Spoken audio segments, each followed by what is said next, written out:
Ayan guys, welcome sa Chupot TV. Pupunta natin si tatay dahil magpapakain siya ng mga ligaw na pusa. Let's go! Yan guys, yan na nga oh. Pupunta na tatay kanyang mga alagang hayop, alagang pusa. Dito sa malawak na kabukiran. Parang every morning ito na yung routine ni tatay, nagpapakain siya. Kung mapapansin mo guys, ayan, takbo na yung mga pusa dahil parang si tatay ay kilala na nila. Ayan guys, check yan. Parang galing sa atin sa kanyang barrios. Ayan, tapos may nadadala siyang pagkain, nakasakay sa kanyang bike. Ayan, dami. Nakakatawa, no? So kung first time po lang sa aking channel, welcome sa Chupot TV. So ito, pinipicture lang natin dito dahil sa kaba ito ni tatay, ano?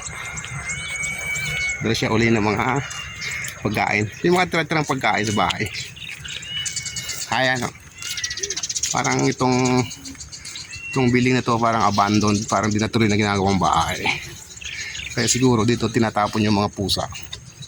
So sa atin list tatay, pinapakain niya to every morning. Mga katong oras 8. Ayan. Ang dami, no? Same color yung mga pusa. Marami. Parang kamag-anak po sila, no, tay? Marami ano po, dalaw po yan eh. Dalawang po yung iba pula na, no? Kilayas na. So sana lahat ng ano ganito mapagmahal sa mga hayop kahit medyo malayo pinupunta para pakainin. So sobrang bait ni tatay. So again guys, kung una pa lang sa aking channel, this is Chupot TV. So don't forget to like, comment, and share para naman makarating. So ito po nga pala lugar na to, dito sa may ano, parang kay Tabon po nilang Bulacan. Ayan, medyo wild pa yung isa, tumatakas, natakot. Ayan, dami oh. Hindi naman kayang kainan ano yan tayo. Mga buto na ata ng ano, pata, ano. May baby po. Tira na hindi nga kaya nagtataka ko. Ang dami. Marami ng aso. Yung isang umalis. Yan lang. Yan na yan, maghapon na yan.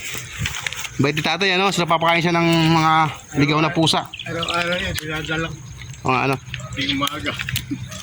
So guys, again, ano, don't forget to like, comment, and share.